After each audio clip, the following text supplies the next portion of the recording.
So, morning Dhamma sharing, it's about our retreat title, Metta. But I have put it this way, 15 skillful habits and unlimited practice of Metta. For those who have been participating in my Friday Tiratana Vihara's discussion, we have covered these 15 skillful habits long time ago, but this is a good refresher for them, and also new things have been added to this. And recently I've been discussing with another Buddhist center, almost going to finish. So we're going to be learning what is Metta, which was given by the Buddha. Now there are a lot of contemporary ideas, thoughts, interpretations going around the Metta. First of all, what we're going to be doing is to understand this Pali word. Translation. Okay. Yeah, make it a little bigger. Yes. Yes, he knows how to do it. Always support you. Okay, translation, the Pali word Metta. Metta. So,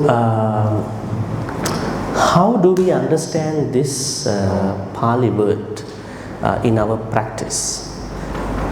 Now, we understand that there is a sutta in the Majjhima Nikaya which is called Attaka Nagara Sutta. Attaka Nagara. I think we can look it up, the number here. Attaka Nagara, which is Majjhima Nikaya 52. Okay. Attaka Nagara Sutta.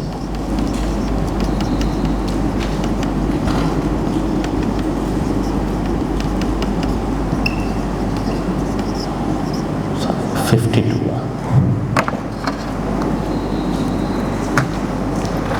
Can you see from the back? You can see? Okay. So, according to this sutta, Attaka Nagara Sutta, the Buddha says that there are 11 ways to attain Nibbana. 11 ways, not only one way. One of the ways is Metta. That means by practicing Metta, you can attain Nibbana. Okay. That means there are 11 other ways. Karuna also possible. Mudita, Upekka, all are possible. All these individual practices, if you practice very well, it will lead you to become an enlightened person. So we understand Metta is not only a practice that we can keep Metta to other people, it is going beyond, it even touches the enlightenment. It even touches enlightenment. I think it's too loud, Aaron. Just put it down. So, Metta is not a strategy that we keep our interpersonal relationship. It touches the highest point, Nibbana, at a certain point. So, we call it as Metta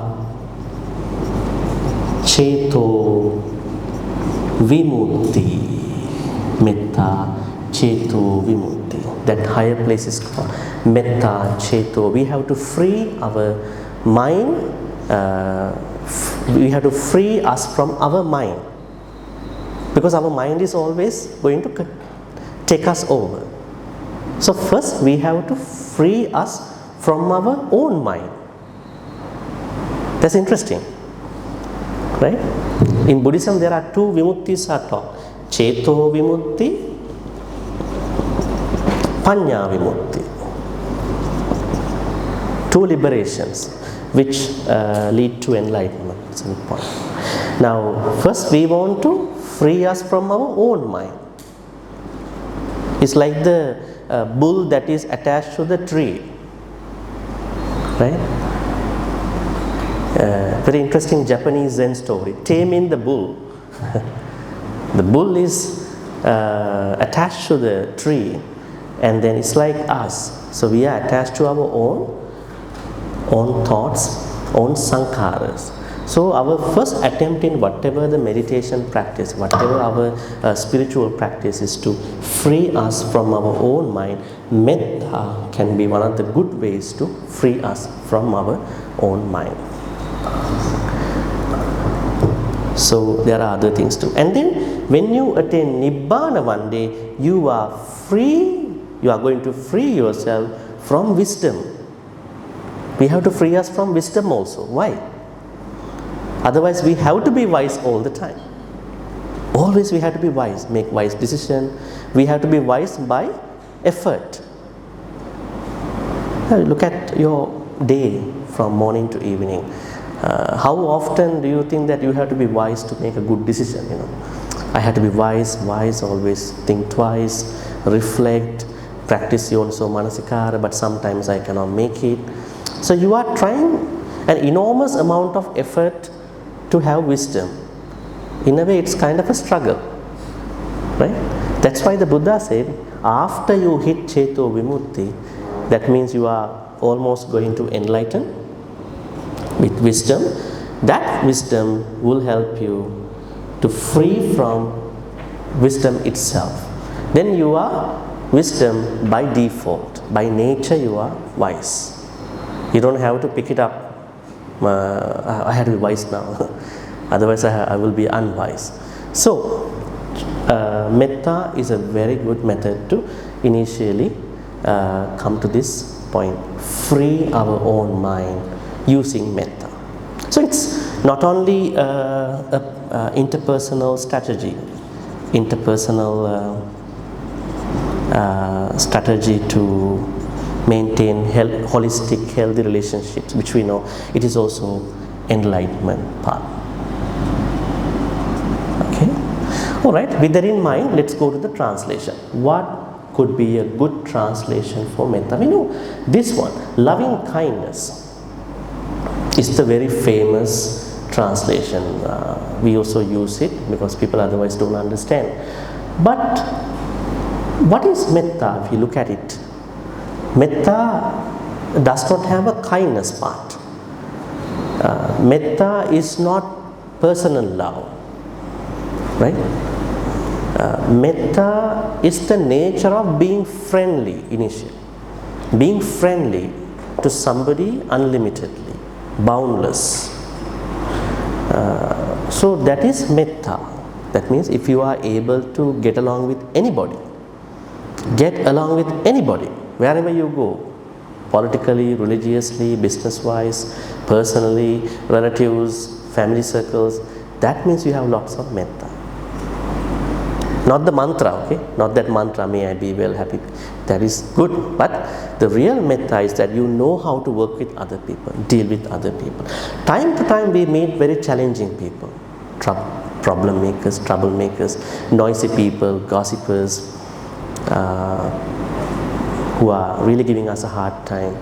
But if we have metta, we know how to deal with them. So now a better translation could be, we understand unlimited part or boundless. Metta is friendliness. It's just a friendliness. And we discuss about 5 groups. That's what you can see, metta for 5 groups. Here, oneself, loved ones, neutral ones, challenging or difficult ones, or living beings. We did that already today morning. We'll be doing again in the afternoon. Next comes something very important. To what extent we supposed to engage in this practice of metta? Sometimes we do a very, very light metta practice every day, isn't it? Aren't we? Very light practice. May I be well, happy, and then may other people. But the Buddha said, no, this has to leverage to certain levels. So he uses some Pali words. We can see that.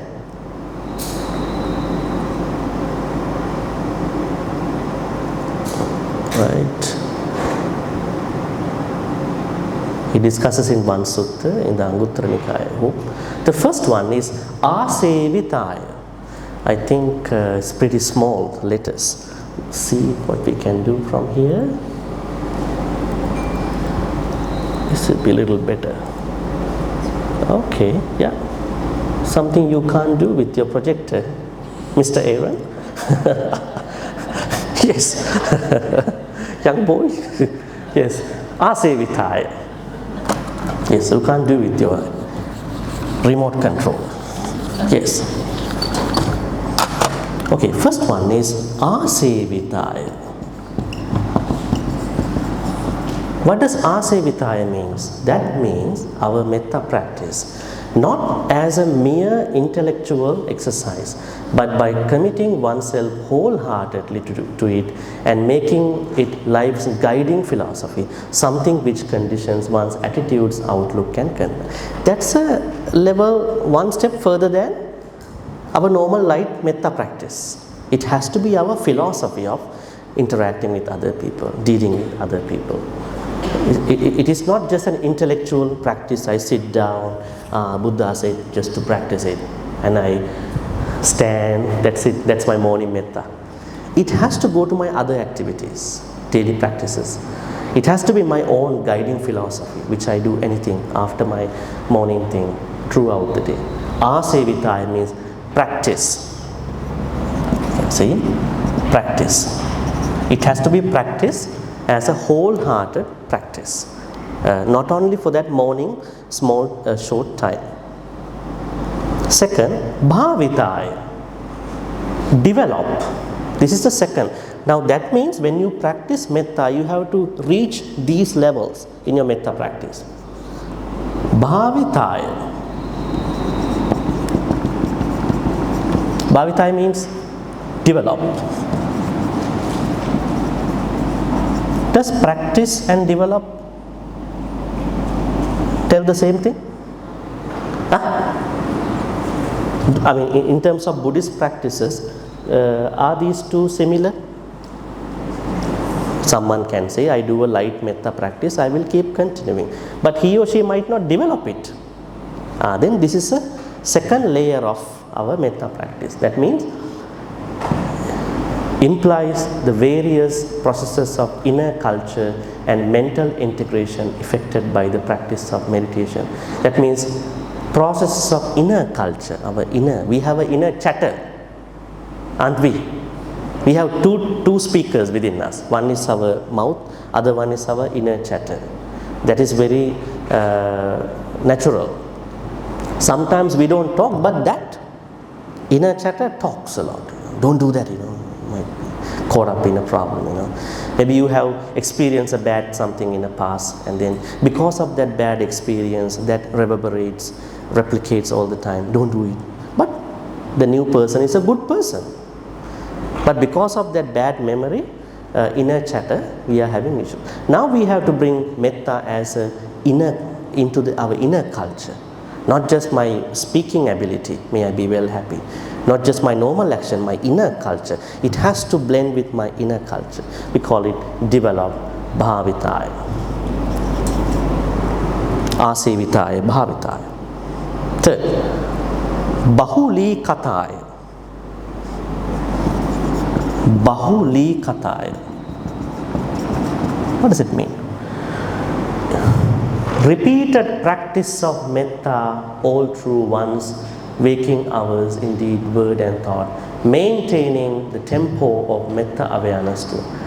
Repeated practice of metta. Repeated practice, repetitive practice, not morning only. What did the Buddha say in the Sigalovada Sutta for the lay people, how to deal with the monastics? Our Friday students don't have an excuse. They have been studying that Sigalovada Sutta a long time ago. The lay people have to work with the Sangha members with certain responsibilities. Mettaya kaya kamme. Act with metta. Mettaya vachi kamme. Talk with metta. Mettaya mano kamme. Think with metta. And that's bahulikataya. That means it has to be a repetitive. It's not only for the Sangha members. When you talk to someone, talk with metta. When you think, talk, think with metta. When you act, do things, act with metta. That is called bahuli katai, call it unrelentingly resorted. I would say repetitive practice. Practice of metta. Not morning and evening. Number 4, yani katai. Yani katai. Yani means a vehicle. Yani katai. Now you might think about what is the relationship with the vehicle to the metta practice. You can see here, signifies a total commitment to the ideal of metta as the only valid method for the solution of interpersonal problems, and as an instrument for this is the only guide that we can use to minimize, mitigate our interpersonal problems with other people. Every day we are sometimes struggling with other people, how to talk to them, how to understand them. Right? When we talk to them, they say, you never understand me, you've been with me for 20 years, but you still don't understand me. Right? Why? There is a communication lab. So, but at that time, you are trying to understand, you are trying to think that, okay, whether I have made mistakes in my life with this person. Sometimes dealing with your own parents, right? Sometimes they don't understand you, maybe they might say, you don't understand me, it's like vice versa. How to deal with them? I cannot leave them. They are children, I have to do something. So I need metta as my traveling vehicle. It's not a Porsche Toyota car. That's my brand new car. So metta is going to be a vehicle, traveling automobile. Yani means you can use as your own vehicle. It's a metaphoric way of using metta. It's not that you're using a car to go to a place. It means your car is your life. Metta is your car in your life. Yani katai, use as a vehicle. Use as a traveling mode in life. Yani katai. Then vattu katai. Vattu katai means made the foundation of one's life. It's making metta the basis of your presence in your life in all aspects. Metta is your foundation. Whatever you do, whatever you talk, that is your foundation. You have no other foundation. There are people who have curse as their foundation throughout the day. Complaints as their foundation throughout the day. Always complaining about life and everything. Sometimes they overwrite the good stuff with the complaints. And but metta is the vattu. Vattu means the basis. We call it vattu katai. Basis. Then anutthitai, fully established, refers to a life that is firmly rooted in metta, has encouraged in metta under all circumstances. Whatever happened, grief, passing away of somebody, losing something, bad emotions, criticism, blame, loss of anything, whatever happens, you are already firmly rooted in metta, so you know how to deal with anybody, any situation, any phenomenon, because you are rooted in metta. And you can see that a lot of people, they are doing Buddhist activities. When it comes to challenges, they are going zero, they are going to zero levels. Why? Metta is not their root. They are not rooted in metta. They easily get angry, they lose their temper, right? Because metta, they have not established in metta. It's called anutthitai. Number 6, anutthitai.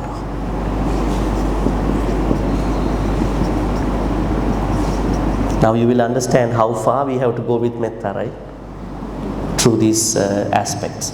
Call it fully established or firmly rooted.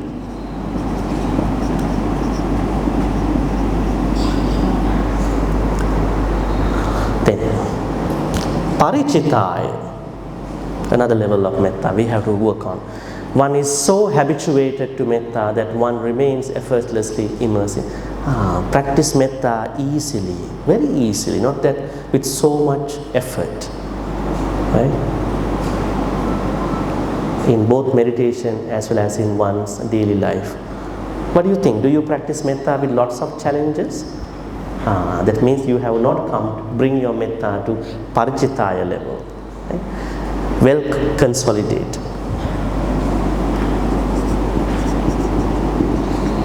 We will be discussing the challenges after this. Metta challenges. Parichitaya. Well consolidated.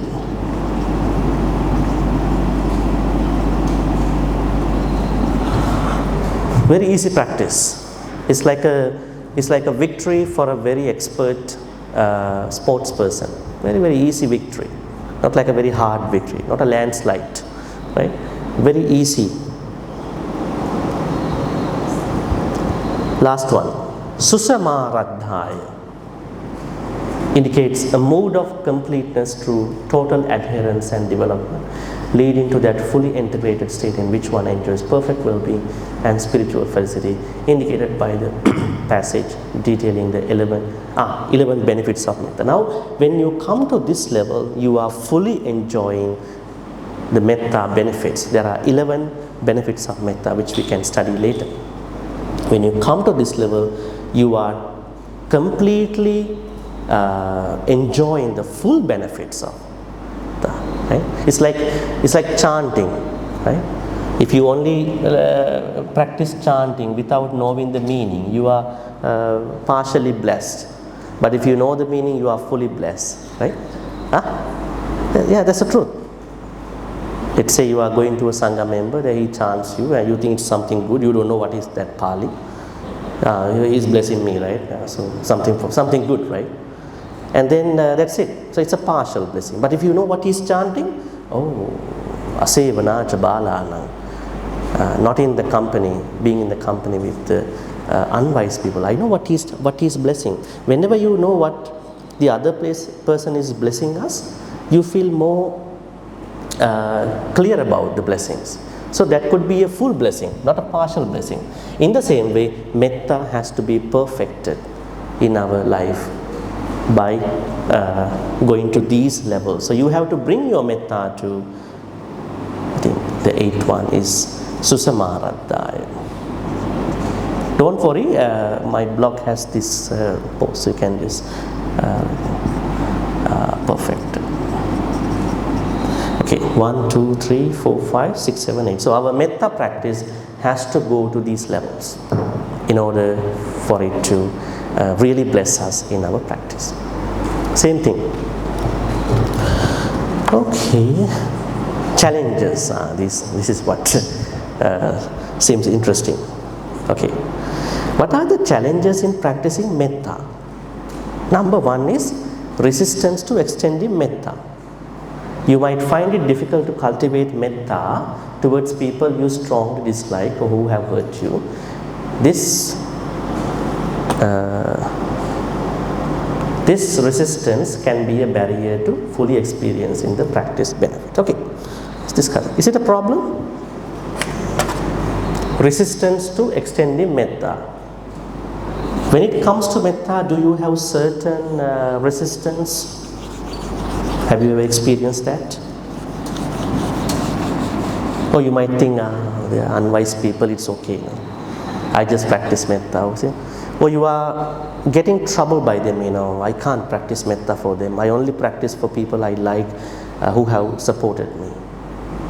What is your thought about it? How it has worked out in your life?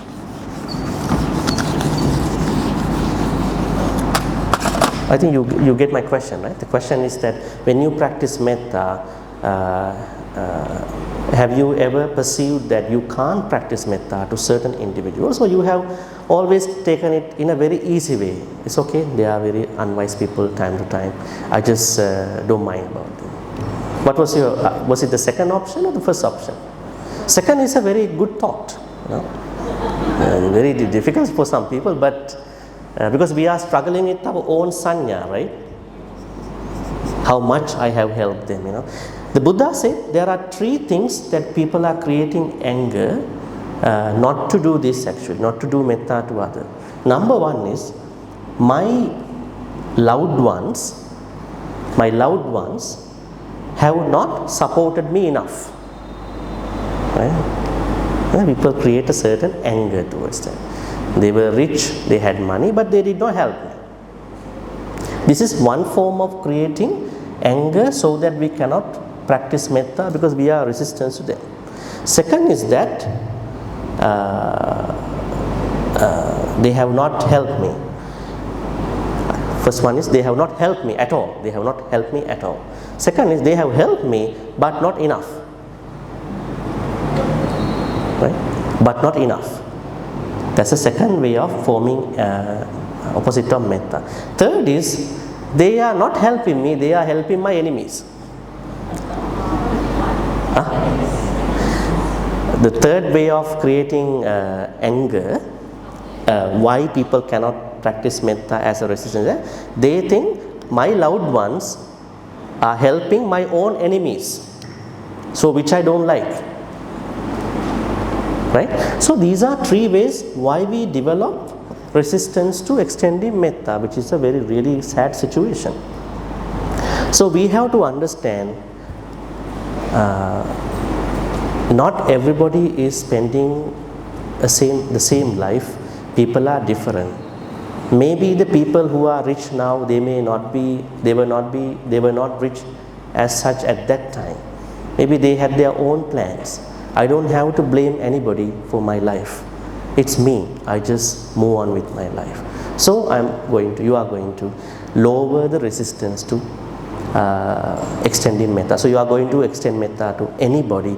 You have no resistance. That is the perfect level of metta practice. Self-judgment. If you struggle with self-criticism or low self-esteem, practicing metta towards yourself might feel insecure. What is that? There are people who might want to hurt them. I think I don't deserve my own metta. I'm such a bad person. There are people as such. In Buddhism, we have to start our metta practice with self-care, with us. Because the more we take care of us in a better way, the better we can take care of other people with metta practice. So too much self-judgment, too much. Yes, we have to do our own reflection, but too much self-judgment can be an impediment, hindrance to the metta practice. Superficial practice of metta. Have you ever encountered that? Some people practice metta superficially, right? Sometimes metta practice can become rote or mechanical rather than a heartfelt and transformative experience. This superficial approach might limit the effectiveness of the practice. Right?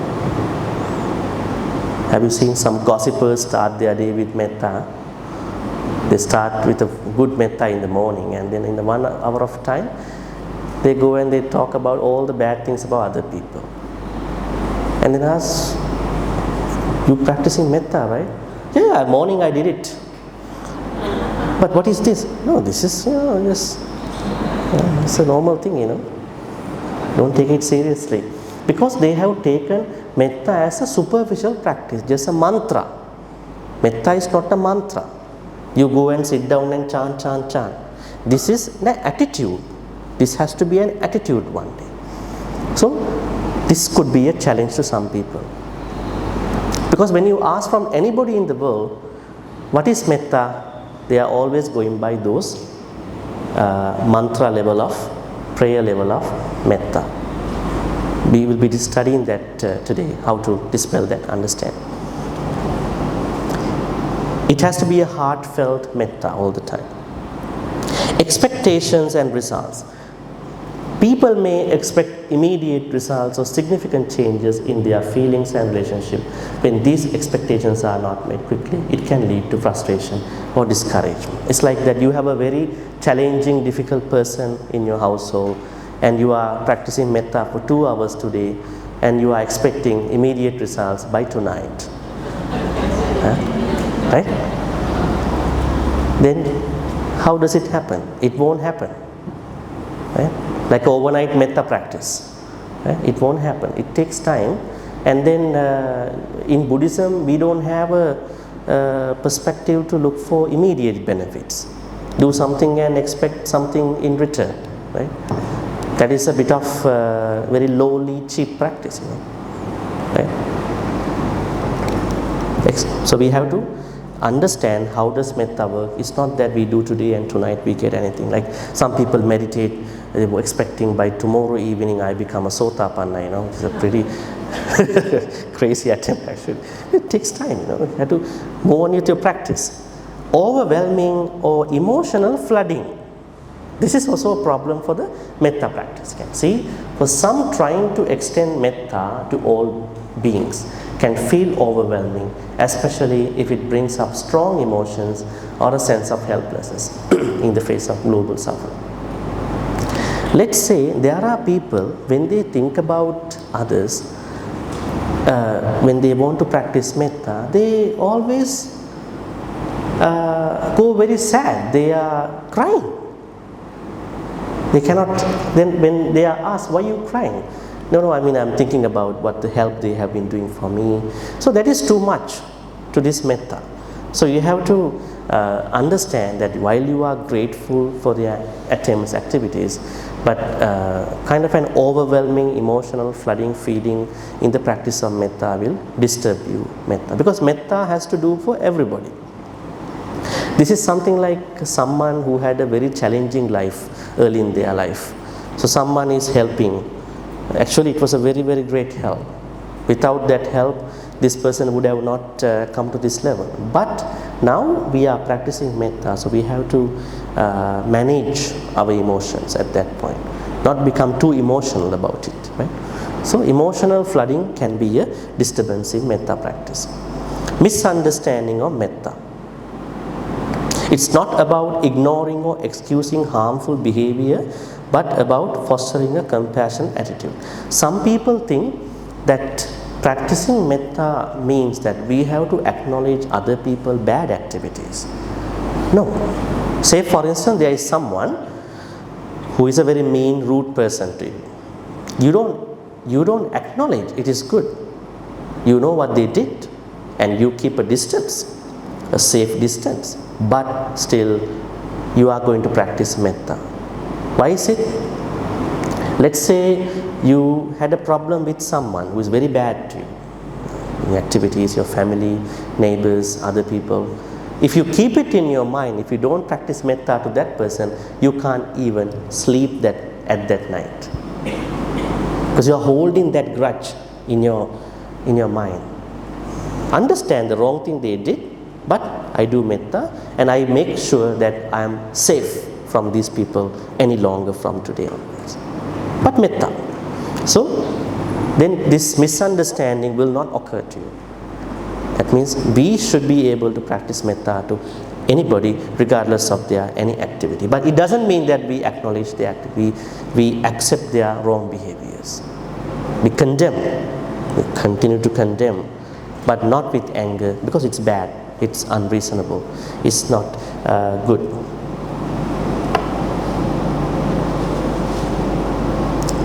Conflict with personal belief. If your personal belief or values conflict with the practice of metta, it might be challenging to integrate it into your life. For example, if you hold strong grudges or have a belief in retributive justice, practicing metta might feel counterintuitive. This is a Western idea actually. In the West, we understand that they feel there is a reasonable anger in the West to speak up. But in the East, we don't have that kind of thing. We say whatever the anger that is arising, that's not nice. Because they feel with the democracy and all their fundamentals, they think this thing. So let's say there is someone who is very, very rooted in the retributive justice. Something did a bad thing, we have to address that person in the same way. Sometimes when things happen in our life, we think, I think the perpetrator was not enough reprimanded. Right? I think not by legally, not by in other ways. So I think we have to do something in the future. That's not a Buddhist idea. We don't have to teach other people lessons. We stay. But if you understand this person is doing very bad things to others all the time, you can make an awareness in that community. We want to save other people, right?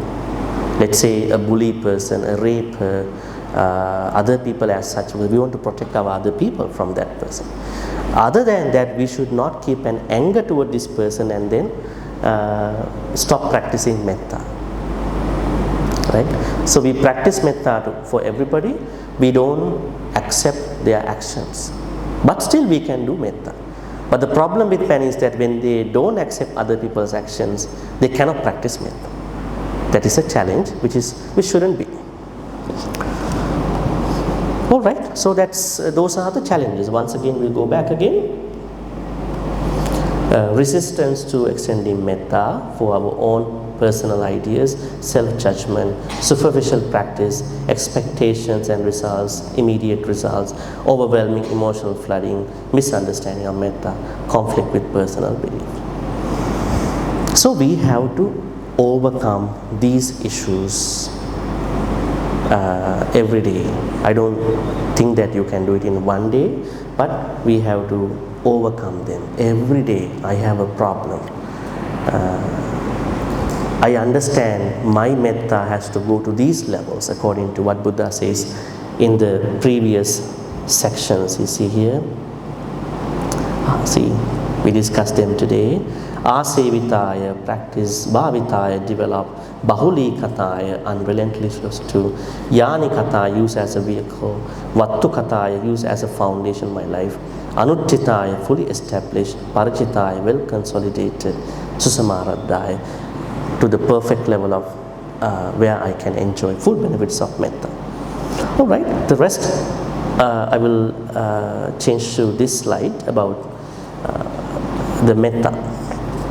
Now, let's talk about the practice side of metta. Okay, now, that's more important. Yes. Normally we learn a lot of theories from Dhamma talks, a lot of theories. Let's talk about practical side. Now, these are also practical sides early. Now, the best sutta to learn how to practice metta is Metta Sutta. Metta Sutta. Where is Metta Sutta located? It's in the Sutta Nipata 1.8. Actually, there are two places Metta Sutta is mentioned. Kuddaka and Sutta Nipata. A lot of suttas have been repeated because of this oral tradition. In the Metta Sutta, what does the Buddha ask to do? Now we want to practice metta. How to begin our practice? I'm not asking from the Western contemporary system. I'm asking the Buddhist way. The Buddha says, we have to practice 15 prerequisites or requirements, or we call them skillful habits. In order for us to enable in practicing metta, otherwise we are not enabled, we are not empowered enough to practice metta. Now metta is an energy. That energy is the one we are passing on to somebody, right? If it is an energy, how to kindle that energy? How to ignite that energy? Through the practice of 15 skillful habits. You can see them. Karaniya matta kusalena yantang santang padang abhisamicca. Sakko, starting from sakko, right? We will see what they are, right? I probably do like this, all of you. You can't see now. Yeah. Always everything has a pros and cons side. Okay? So it's good. Sakko. You can say sakko. Maybe I don't have to write it here. Sakko means In order for you to practice metta, the first thing is that you need a capability, I would say competency in metta practice. What is the competency? In order for you to come for a meditation retreat, you need a certain competency. What is that? To spend the day, maybe sit on the floor sometimes, engage in these activities. It's not that normal in our daily life, something different. So we have to have a competency in our metta practice. That means we should have the tolerance, and then we should have that ability to do it. Right? Basic ability to do it. Sakku. That's why there are people who say, I cannot practice metta. When you look at what they are saying, they are not competent enough. They are not motivated enough by the Dhamma. They are not motivated by Kalyana Mittas. So they are not investing in that competency about metta. So we need that.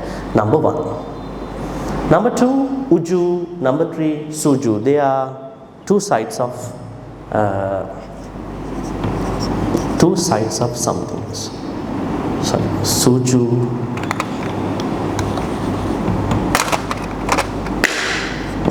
Uju,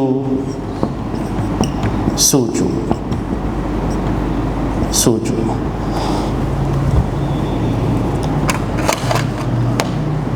Okay, what is uju? What is suju? This is the translation many suttas give. Straight and more straight. What is that? It's a bit daunting. Straight and more straight. Every Pali word has two meanings. When you learn Pali, be very careful. Every Pali word has two meanings. One is literal, other one is contextual.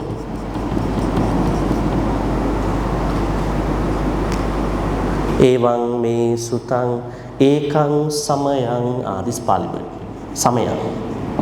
This Pali word has 9 meanings. So how do we know which context is that? Then I would suggest you something. In the suttas you can see one paragraph here, one paragraph here, one paragraph here. Now let's say I want to understand this paragraph. Then I have to read the preceding paragraph and the immediate following paragraph to understand what this middle paragraph is talking about. That's the way how we do it. The understanding the neighboring passages, the preceding and the subsequent one. So then, these Pali words have been translated by whoever the people in the literal way. That's why straight and more straight.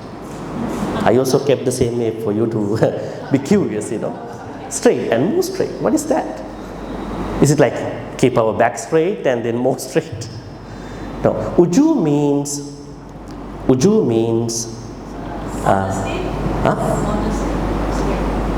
yeah, those are English words.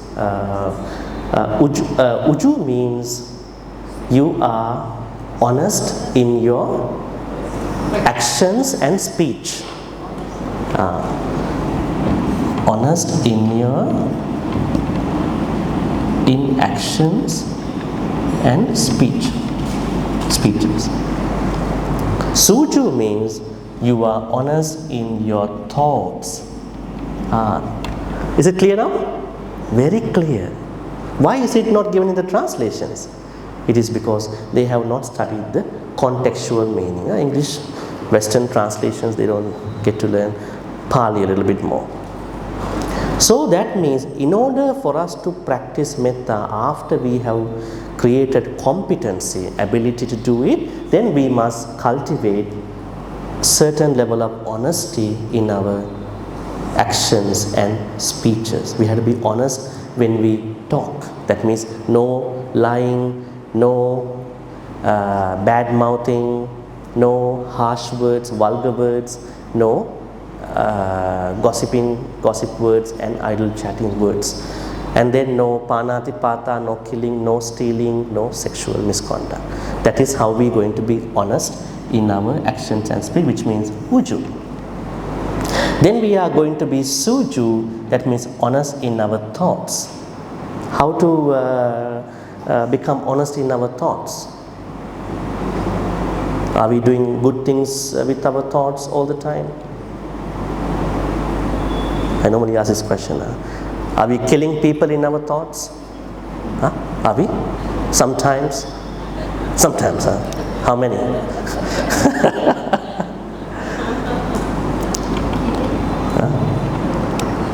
Are we killing people in our thoughts? We don't tell other people. Why is it? Our thoughts have not developed to this level, suju level. Then how to practice metta? You cannot. That's why when you learn arahang, itipiso bhagava arahang, Buddha said, Buddha never makes an akusala even in secret. Right?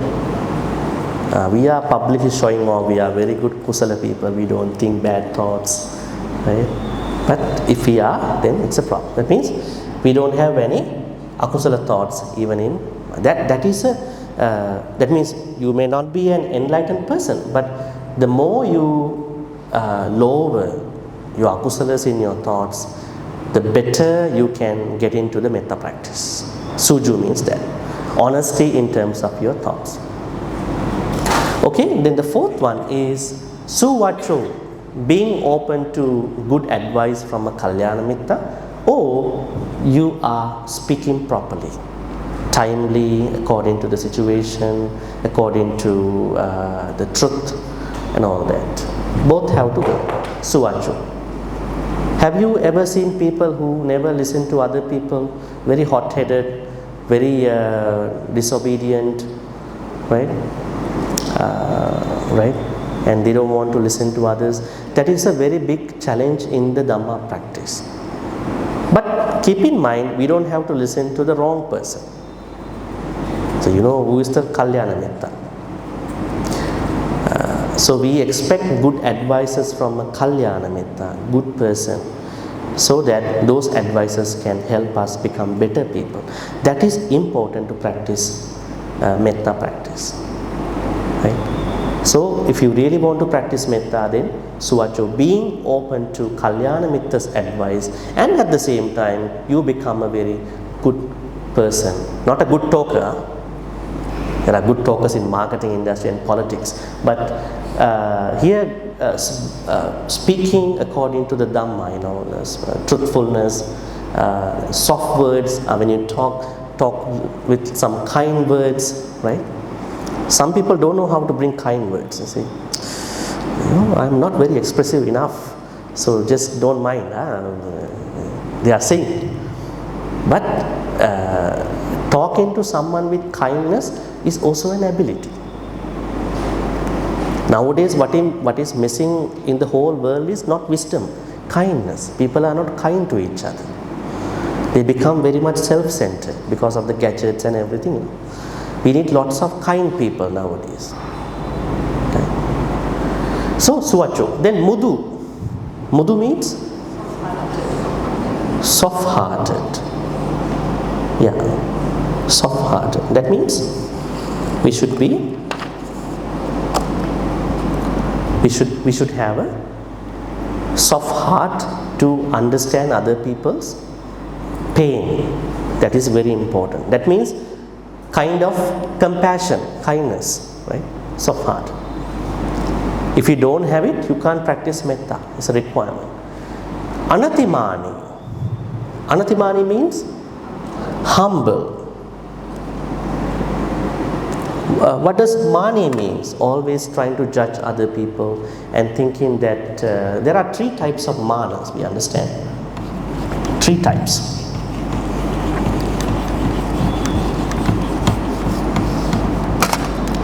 This is the opposite of mana, okay? Mana means sizing up, measuring out. There are three ways people make mana. First one is atimana. Second is seyyamana. I will translate. Third one is Heenamana. Atimana means superiority complex. Always overestimating them,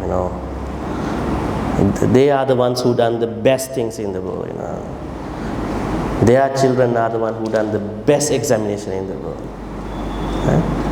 The highest things in the world. They are the ones who have done everything to the highest. They are always putting them on a very high bar, Very high bar, which is not really truthful to many people, That is called Atimana problem, not Anatimana. There are other people, Sayyamana, equality complex. They are saying, that famous person, I and him studied together. You should understand, we were in the same boat at that time. We were colleagues. They are always trying to refer to someone who is very famous, who is very public, trying to create a certain recognition through that person. And at the same time, there are people who are trying to blame. They also do in another way. One way is to, in a happy way, they are related to the good people, happy way. There are other people, in an unhappy way, they are trying to challenge the recognized people. Sometimes when someone is challenging a very famous figure, that person will also be famous. Why is it? Because of that challenge to that person. So they have the Sayyamana, always trying to equalize that person to that other person. It's also a problem. Heenamana means what you call low esteem or inferiority complex.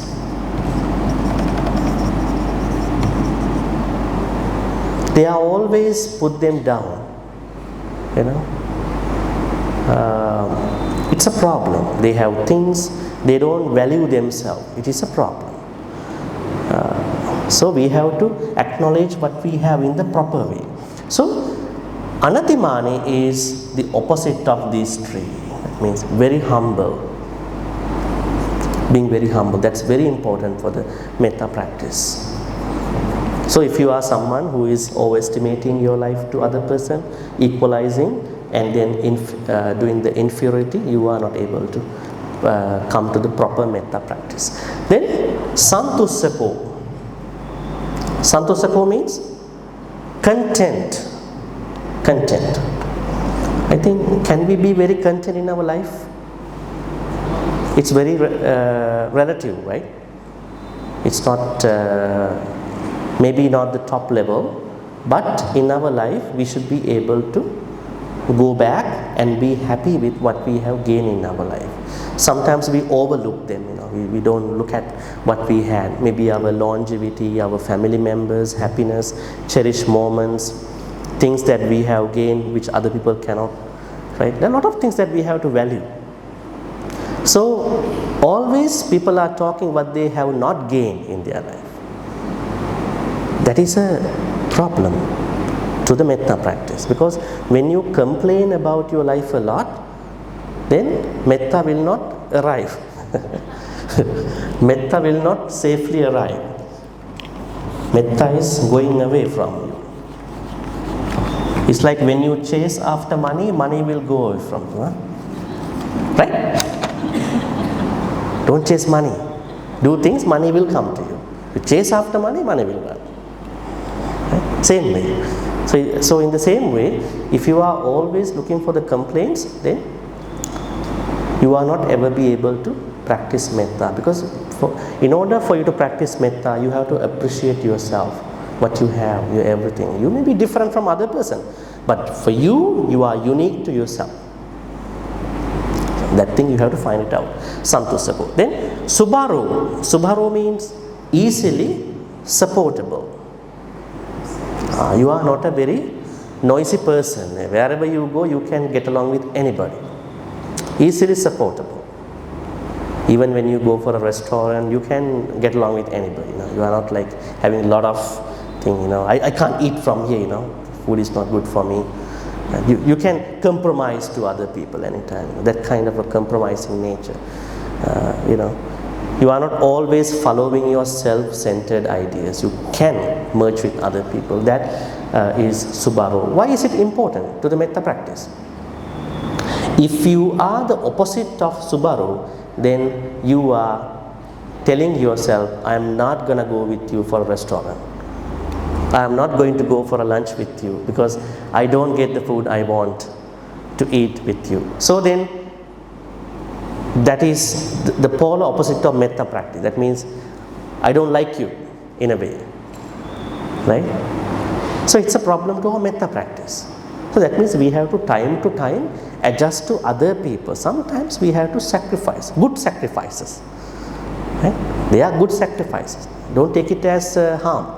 Don't take those sacrifices as things that other people took advantage on you. Those are important. And then appakiccho. Appakiccho means create time for the necessary. I think I have made a note down there. Let's go there. Appakiccho. Yeah, appakiccho. See? Appakiccho means three things. Create time for the necessary.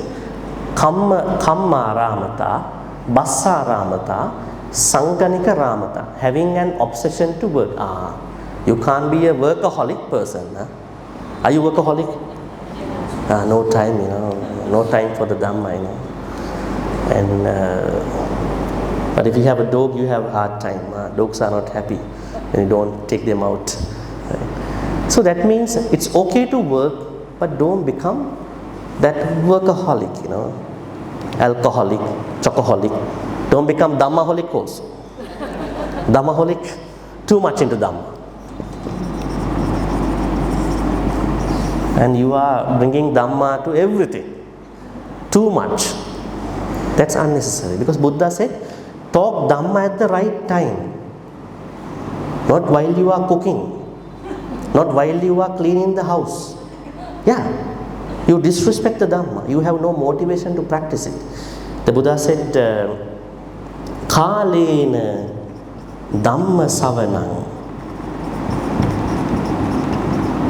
Where is it? Mangala Sutta.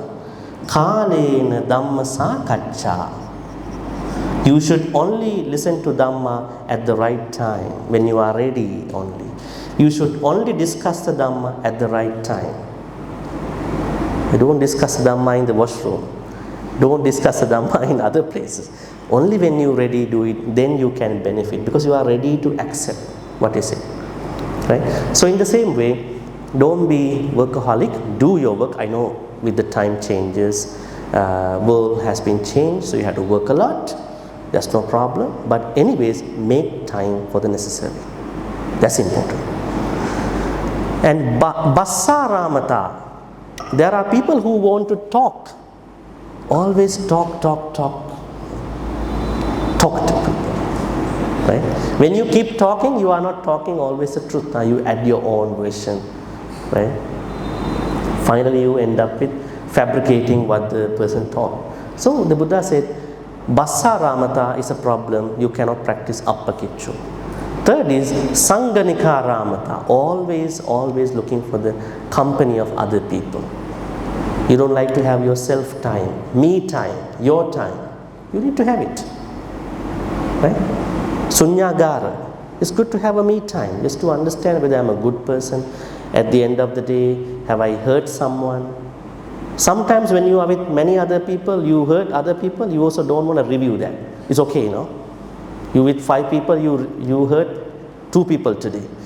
But because you are not doing a self-reflection about that thing, you justify that injustice you did to somebody.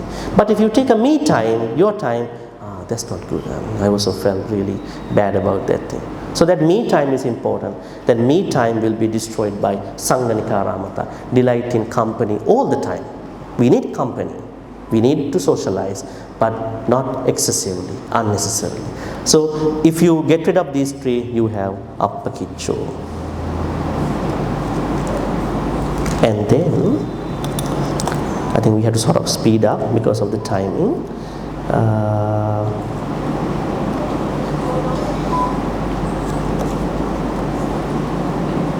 Yeah, sallahuka buddhi, simple life. Yes, simple life doesn't mean that you are having a life with nothing. It is not simple life. Now in today's world we have this minimalistic life, which many people think it is a life which has nothing, no internet connection, no gadgets. I think it's good if you can keep away from it if you want. But the true idea of sallahuka buddhi, simple life, means that you, with all these gadgets, you are in this sensory world, but you know how to use them whenever you want. Not that you go away from those things, right? You are having a wise understanding, wise management about the sensory world, sense media, not that you reject that life. Simple life. Then santindriyo. Santindriyo means calm senses. Your senses are calm. Your eyes are calm. Then your ears are calmed. Then your nose is calm. Then your tongue is calm. Then your body, mind, they all are calm. That means you are making wise experiences, sensory experiences, whatever the things. Nipako means you are able to rise to an occasion. That means whenever you think that you can help someone, you rise at that moment, you can help that person. Not everybody can do it because they are not able to do that. Appagabbu means you are not an aggressive person, problem maker, troublemaker. You are a very peaceful person. That is also very helpful to practice of metta. 14th one, kulesu ananugiddu. You are not expecting a herd mentality, always to be surrounded by other people. As I said earlier, you need a certain level of your time. You are not too much greedy into being with other people all the time. Finally, don't get blamed by the wise people. Right? This doesn't mean that wise people should scold you. Nobody should scold you. If there is a good person, that person will not scold you, tell you in a nice way. But here blame means that your actions, your thoughts, your speeches should be lined up in a way wise people will not give you any feedback about that. So these 15 are prerequisites which you need to have before the metta practice. Don't worry, we have a block over here. These 15 you must have. Okay, now depending on the time, what I'm going to do is that we're going to be looking at the Metta Sutta further. You can see from the slide, the Buddha said there are certain things that matter to our Metta practice. The first thing is understanding the strength and size of the beings. Does size matter in the Metta practice? It does. Not in the way how people think. In order to understand our target audience of the metta, we need to understand how strong are the beings. Now these are the beings you can see. Bhutatti, yekechi pana bhutatti, tasava, tavarava, anavasesa. Tasa means fearful beings, feared beings. Who are they? Feared beings are us. Unenlightened people get always feared. Tavara means fearless beings. Who are they? Arahants. Tavara means Arahants. They got rid of sansaric fear. Anavasesa, any other beings. You can see, not a one left out. I mean, everybody is included in the practice. Not even that. Size, diga. Diga means long beings. Who are the long beings? Maybe some snakes. Mahanta, very large ones. Who are they? Yeah, elephant. Majjima, medium size. Humans are medium-sized beings. Rasa means small ones, especially short ones, not tall. Anuka, very tiny one. It could be eggs, also some tiny creatures which you cannot see. Tula means round ones, totis, those kind of totis, turtles, round ones, right? And so the Buddha said, when you practice metta, you have to understand who are the long beings, who are the large ones, who are the medium size, who are the small, who are the tiny, who are the round. Why is it? If you don't understand these specifications, they will sometimes not be feeling your metta. That is the problem. I will give you an example for that. In one of the suttas where Buddha says one monk was bitten by a cobra in the temple. We call it Kanda Paritta. And actually that monk was telling others, don't trouble me, disturb me. I've been practicing metta every day. So if you knock my door, you disturb my metta. There are some people who are meditating like that. They get really bad, when you even talk to them. Actually, when you get certain I wouldn't call them disturbances. They are really good things to check your practice. Time to time, we need to check our practice. So anyways, this monk was telling others, I've been practicing metta, don't disturb me, don't knock my door. So other monks found there was a cobra in the temple, but they couldn't tell him, right? Because he is in the room. He said, don't knock my door, right? So Dana time he came out, he was going somewhere, that cobra attacked him. And he instantly passed away. When the other monks came after the Dana time, they saw he passed away, lying down on the ground. They thought definitely that cobra attacked this monk. And they immediately went and reported to Buddha. Bhante, that monk who has been practicing, who is self-meditating, proclaiming meditation monk, was practicing metta, but attacked by a cobra. And then why cobra attacked him? He's practicing metta. Yes, I know, he practiced metta. But he did not practice metta to 4 types of snakes. Now what does this mean? The Buddha says, when we practice metta in our place, we have to understand who are the difficult people in our place.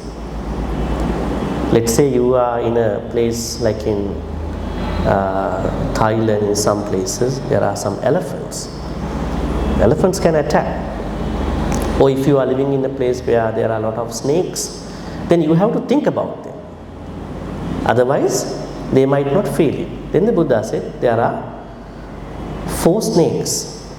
4 snakes means 4 snake groups. I think I can write their names. Good for you, right? 2, 3, and 4. We start from Virupaka, Erapata, Chabbyaputta, and Kanha Gautamaka. So these are the 4 snake groups that he did not practice metta to. So that's why the monk was attacked by the snake. So this clearly means that when we practice metta, we have to specifically practice metta to difficult ones, depending on where we are living. Like let's say there is someone in your household who is very difficult, challenging to you. You must particularly practice metta to that person. Don't put him in the normal general meditation metta group. Because if you do that, that person will feel your metta at a certain point. Right? So that's why size and all these things matter. But you don't usually encounter snakes when we live in condominium. Or we encounter lizards. Yeah. So what do we do with lizards? Practice metta towards lizards. 4 ways? Yeah, I think we can discuss more about this in the Q&A. Very interesting question. Yeah. All right, I think depending on our time, we're going to do our walking meditation. Probably we do one more stanza and we will cover the rest in our Q&A. So, practicing metta to difficult ones is very important. Otherwise, because we don't have lots of problems with the loud ones. Our problem is coming from the difficult one. So, we have to bring them in the metta prayer. But some people are very uncomfortable to do it. They think that when they do it, they have more hate towards them. Actually, it is a misunderstanding. If you understand metta is a boundless practice, we have to do metta to everybody, then you don't bring them to your metta practice by thinking what they have done to you. Rather than, I have to include them no matter what. They are going to be a part of my metta practice. So then, these are not going to be any issues. All right. The second aspect of the Metta Sutta is Ditta, Aditta. You can see here. Ditta. Buddha said, we are looking at the beings we can see. Aditta, beings we cannot see.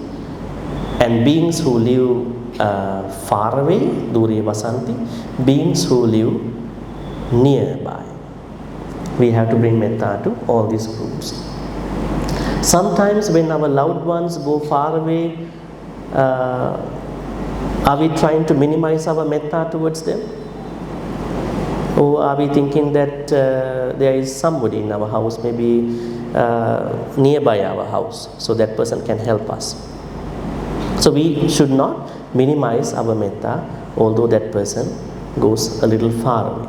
We have to have the same metta. So, beings who you can see, beings who you cannot see. Then who are the beings you cannot see? Deva, Naga, Mahittika, Yakka, Kumbanda, Gandhabba, Pisacha. There are many beings. Peta, right? Hungry ghost, thirsty ghost, many ghosts. Anybody like that. So we have to bring metta to all the non-humans as well. So Aditta means those non-humans. And for us, also some tiny creatures that you cannot see. You can bring metta to those beings too. And then, Bhuta Sambhavesiva Sabbi Satta Bhavantu Sukhitatta. This is very interesting. Here, Bhuta does not mean living beings. Here, Bhuta means Arahants. Bhuta means Arahant. Sambhavesi means all of us who are in the samsara, who are dying and then going to be reborn. And we are going to bring Sabbe Satta Bhavantu Sukhitatta. May all livings be well and happy perspective to, depending on the visibility, distance, and enlightenment status. So now when we discuss about metta, we understood already we must have practiced 15 skillful habits as much as we can. And then we have to bring metta towards beings depending on the strength, spiritual strength, and the size. And also we have to bring metta depending on the visibility, distance, and enlightenment status. Alright, so we will be doing the rest of the Metta Sutta's part with the Q&A in the afternoon session. Now we will take time for the walking meditation. And after the walking meditation, by 11:20-25, please make your way to the Dana hall upstairs. We'll be having Dana at 11:30. And then after that, we are starting our program at 1 o'clock. But please make your way after the walking meditation to the Dana hall. Sadhu. Sadhu, sadhu.